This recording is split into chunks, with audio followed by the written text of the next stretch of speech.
So analysis of structures.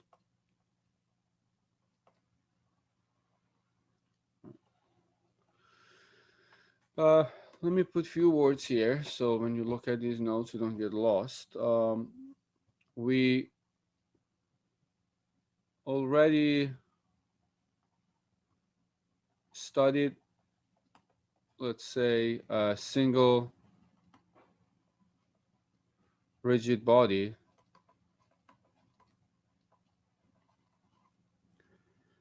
We already studied a single rigid body, right? In two-dimensional space, three-dimensional space, or at least the equilibrium of a single rigid body. Maybe I should have added that.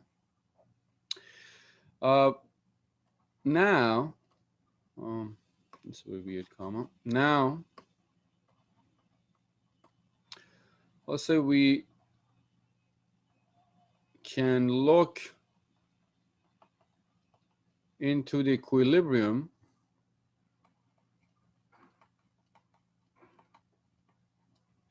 of structures. All right. Let me just add this: made of multiple rigid bodies.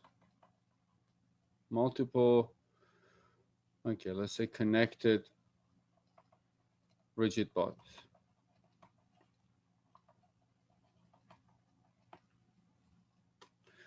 So what changes? When we were looking at just one part or one rigid body, we said there are 4 types of forces plus support reactions, right? We knew that when we were drawing a rigid free body diagram for the specific part or body, we should always think about those 4 forces plus support reactions and make sure that they're all taken into account.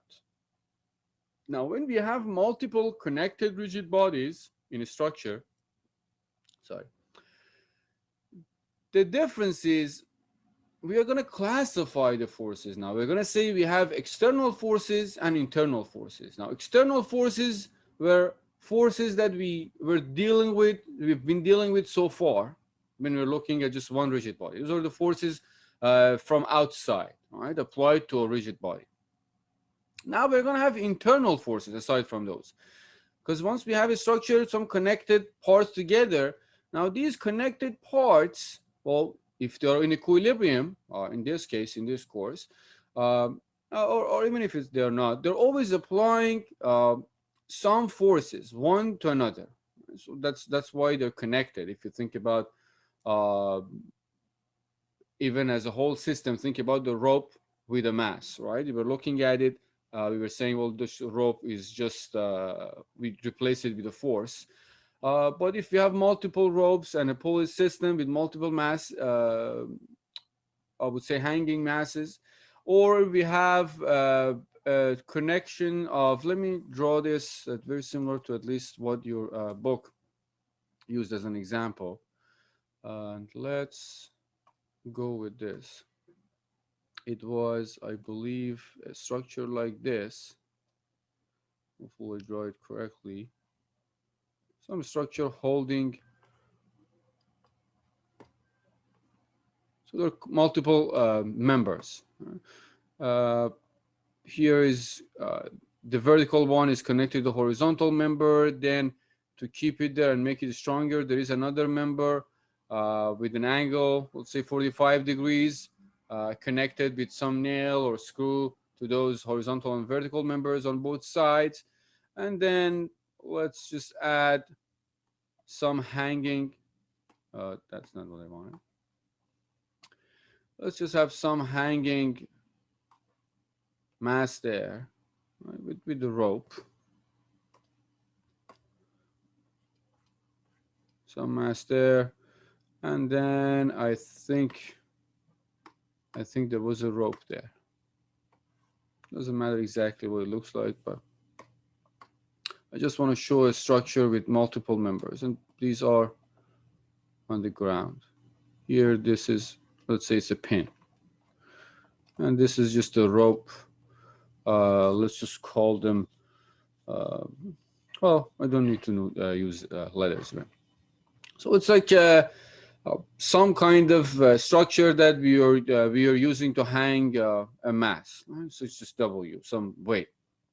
Now this is a structure. Right? Each of these are a member. Right? This is a member. This is a member. This one is a member, and we have the rope holding it. We can take a look at the free body diagram of this whole structure as just one rigid body. Right? You can think of this as a very simplified version of a crane. Right? We're lifting something with that. You can take a look at this whole structure, right, as just one rigid body. Definitely not, wasn't that. Draw it here. And do not consider any internal forces. Let's just say we have this one here, so that would be tension force. Then we had the load there, so it's like W. And if you assume that, if you consider that as a pin, we just replace that pin with some force. If I call this OX, this would be OI, OY, OX, if this is O, point O. So this is the free body diagram of this whole structure. Free body diagram of the crane, to be consistent with the textbook. These are external forces. If I look at this whole thing as just one rigid body, they are connected together with pins. They're so rigid. There is no relative displacement or no motion between them. So the whole thing is just as one rigid body. Now, there is another way to look at this. Look at this as a structure. It's multiple connected rigid bodies, and draw the free body diagram for each member. In that case, we start looking into internal forces, meaning that the forces that are between the members, these are not applied to the structure from outside. They exist because of those external forces, but they are inside the structure between the members. So if, for instance, I look at the horizontal member, right, this member right there. So I have my support there, right, OY, OX. I have this tension and cable there. Now, there are 2 points that this member is connected to other members. One is here, the other one is there. Right? If I assume that these are pin connections, right, you remember supports, so we can think about that the other members are connected to this using supports. And these are like pin supports. If I think about them that way, I can just replace, or when I took those members, dismantle this whole structure and look at this specific member as one rigid body, I have to compensate for those supports, for those connections in this case. Since it's a pin connection, I just have to use 2 forces. Direction, well, sometimes you can guess, sometimes you can't. Let's just keep it as if we don't. And you will see this this one also is going to have 2. Let me just use this way. Those are 2 pin connected. So I took this one specific part out as one rigid body in this structure. So now I have the free body diagram of just one member. I can draw the free body diagram for other members. I can go ahead and say, well, let's draw the free body diagram for the horizontal member. Now, the horizontal member was connected to this vertical member at this point. Let's just call this point A. So this is going to be AX, this is going to be AY. So I have to put the equivalent of these forces. These are internal forces. So for whatever force you have, think about the third Newton's law. For whatever force you have, one part of this structure is applying to the other part, you should have the opposite and equal force on the other part. Because the structure is not breaking, it's not falling apart, it's standing still, it's in equilibrium. So this means that there is an equilibrium between internal forces. For that AX that I put when I dismantle the structure on the vertical member, I have to put an equivalent force on the horizontal member, but in opposite direction. So that would be in this way. And the same thing for the other side. It's the same as AX in the opposite direction. What else? This is also connected to a point, let's call this point B. So if call this point A, this is point B. This is also connected to this tilted member there. So for that one also I have to put some forces. Let's say put it this way. Bx, by. And I also have the load on this side, W. So this is free body diagram of this one rigid body of this whole structure. Same story for the tilted member. If I look at that one just separately as just one rigid body, instead of looking at the whole structure as rigid body, now I'm looking at the structure composed of rigid body. Well, this point is connected, let's call this C, is connected to here, so this should be Cx, Cy. The opposite and equal forces should be on this member, Cx, Cy. And the whole story about this part. This part was connected to horizontal member at point B, so I'm going to put this opposite and equal forces, By, Bx. Right? Now, these are free body diagrams of each member, or of members, I guess, grammatically. I should say free body diagrams of members. So, what I'm trying to say is that, let's sum it up this way. For a rigid body, you only have external forces.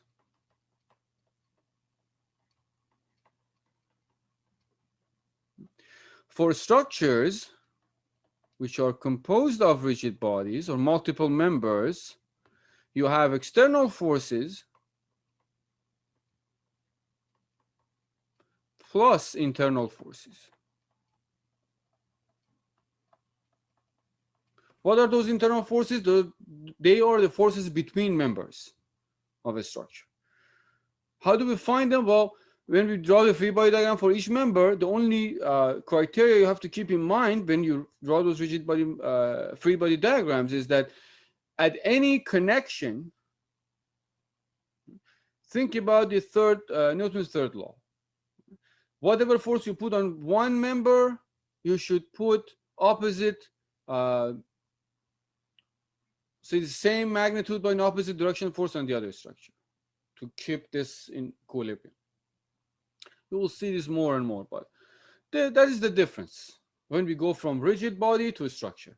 The difference becomes, instead of just external forces, now you also have some internal forces because you're dismantling the structure and looking at every single part. So let me also add this as a note. So as I said, you can write internal forces let's say between two bodies or members in what should you say?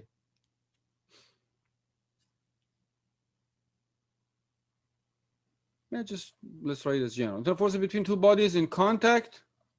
It's just the reiteration of the Newton's third law. Contact have the same. You already know this, but you're going to deal with this more often once when you start looking into structures. Have the same magnitude,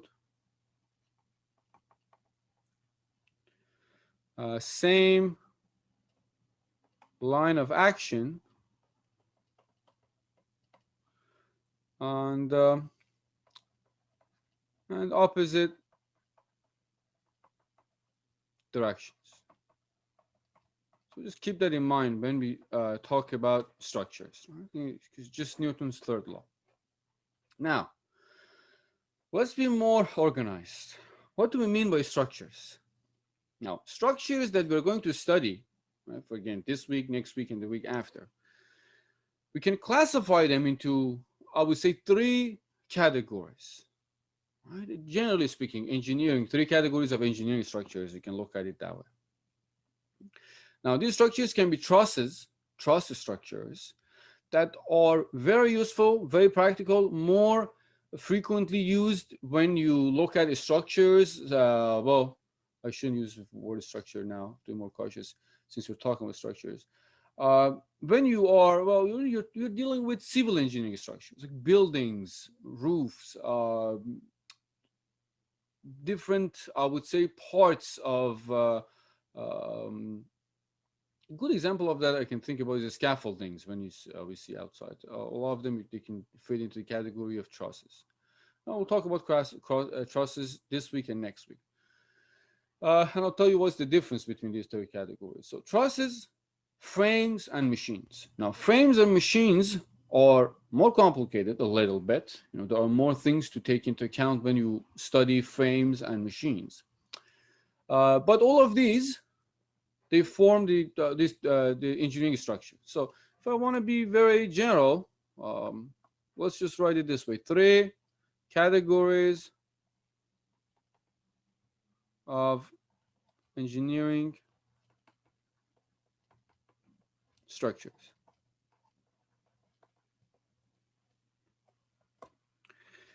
I'll put truss or trusses. Let's just write them plural. Trusses, or that's a very weird way of writing trusses. Trusses, frames, and then machines. Let me just put frames and machines together. Frames. Well, maybe I'll just keep it separate. Trusses, frames, and machines. But when we study them together. There's a slight difference between frames and machines. But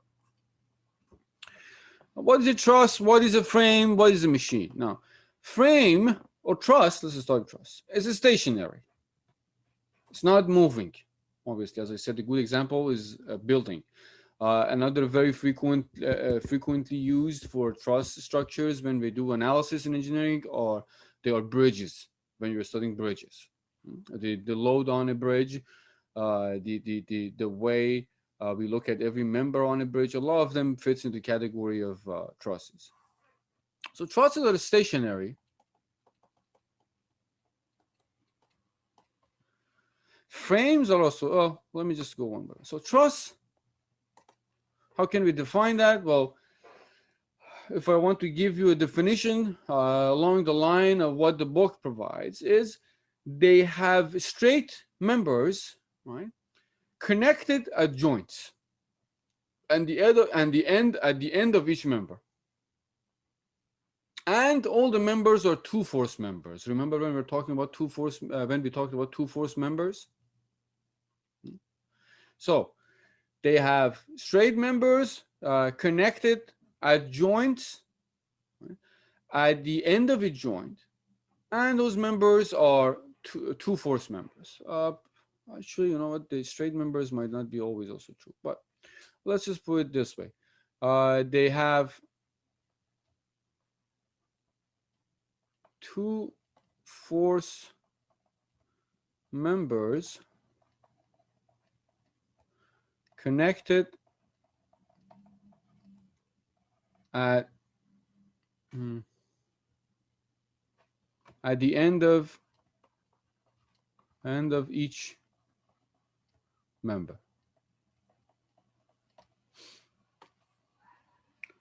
Let me see if I bring a couple of pictures of frames, trusses. I do have some of them from the textbook. So let me just bring them here. It helps us to get a better sense of what we are talking about here. So this is a truss. Part of, I would say, I think this is part of a bridge. Actually, New York is a good place when you cross the different bridges in Manhattan to Long Island to New Jersey. You can look at these huge structures. They are all fit into the category of trusses. They have two-force members connected at the end of each member. This is a member connected to somewhere else, and it's connected to this part with just one pin. This is another member connected here with a pin. This is another member connected here. Well, it's not exactly a pin, but it's fixed. Other examples, again, most of the example for trusses probably are easier to see in civil engineering structures. Right? This is a, let's say, a big structure in the middle of, it's not complete yet, it's a construction. And you see all these members, these are all two force members, right? Connected, a bit color, connected, still not a good color. Connected at the end, and let's say this is just a member, this is a member, this one is a member, it's a two force member, it's connected to other parts, which is two at the end of the member. Like one end is connected to one part and the other end is connected to the other part. That's just a member, and this whole part at least parts of this are truss. We can just, they fit as they fit the definition of truss structure. And same story. You've seen again scaffoldings. You've seen. Let me bring this one too. It's a pretty similar example, but maybe it's a little easier to see. It's also truss. Make it smaller. Some members. Right? These are all two force members. If you look at this structure, this is a truss. Each member is a two force member connected at the end to the other member, their part. You have to think about this as one member, and this is one member, one member, one member. Don't think of the whole thing as just one member, the long part. Each of these parts is just one member. That's what we're going to talk about. We're going to be focused on trusses today and well, this week and next week. So let me just put examples of truss structure. Sure, go ahead. When you say two force members, do you mean that every member has two forces on each, like on each side, pinned to this other member? So what I mean is, let's see if it's the same description as you said. What I mean is that every member Mm-hmm. only has two forces applied to it. So if you look at this one member, take it out, Mm-hmm. there are only two forces. You have one on this side, one on the other side. You can't have something in the middle, somewhere here or somewhere. Oh, okay. Then this is not a truss. Does Okay. that make sense? Yep, got it. We'll Thank see you. more examples, so hopefully it gets more clear. So, or if you take this out, just this member, it should only have two forces. And remember, when we talked about two force members, we said, well, when we have a two force member, those forces should be along the line of action. They should have the same line of action, and they should have the same direction, or at least the summation of all the forces applied to, or the components of those forces. But that's what it means by two force members for a truss. Or that's what it means when we talk about truss. Now, frame, same story. It's a stationary still. But there is at least one member with more than two forces. So put it this way, they can have at least one multi-force member. Multi-force member. If you think about this as just a member in a truss, the summation or the vector sum or the resultant of forces on each side, right? We should have only two distinct forces, right? Either, and if since it's a two force member, these two forces should either they should be along the same line. They should have the same line of action, and there shouldn't be, as we say, there shouldn't be any distance between them. So we can guess that. So there is no bending. There is no moment in a member. So a member of a truss does not tolerate any bending. And but if you have another force, let's say the two forces equal, you have your two force member. If there is another force somewhere else, for some other reason, right, in just one member, think not the whole structure, just on one member. If there is another force in any specific direction applied, then that doesn't fit the definition of truss anymore. That's a frame, if that structure is a stationary. So the difference between a truss and a frame is that frames can have at least one multi-force member. No, so then what is the machine? Machine is pretty much the same as frame, but it has moving parts. Right? That's the only difference. The definition is the same, right? They can have multi-force members, but they're moving. So example is, if I want to give you one distinct example of each. Truss, think about a bridge, it's a truss. Frame, think about even in your truss, if you have some kind of, well, let's not go there. Well, let's say you have a bicycle, like a frame of a bicycle. You've heard that. The parts are not moving, right? So you have one member, you have members with multiple forces. If you try to imagine a bicycle frame, when you sit and when you're basically biking. Now, keep in mind, when I say stationary, I'm not talking about, you can see that bicycle is not a stationary, right? You're riding. So that's not what I mean by stationary. By stationary, I mean the motion between the members. There is no motion between members. In a bicycle frame, each member with respect to the other member is fixed. It's a stationary. But there are members with multiple force, more than one force, more than two forces, sorry. Not all the members in that bicycle frame is two force members. So what is a machine then? Now, in machine, members are not stationary with respect to each other. They can move. A very good example of it, I would say, if you think about a hydraulic machine arm, like if you've seen them in construction sites, right? They have some part moving with respect to the other part. They're digging some hole, let's say, or they're moving parts of dirt from somewhere to another place, sand from some place to another place. So we have a kind of frame, but the parts are moving with respect to each other. So these are the main type of structural engineering, and these are those are the differences.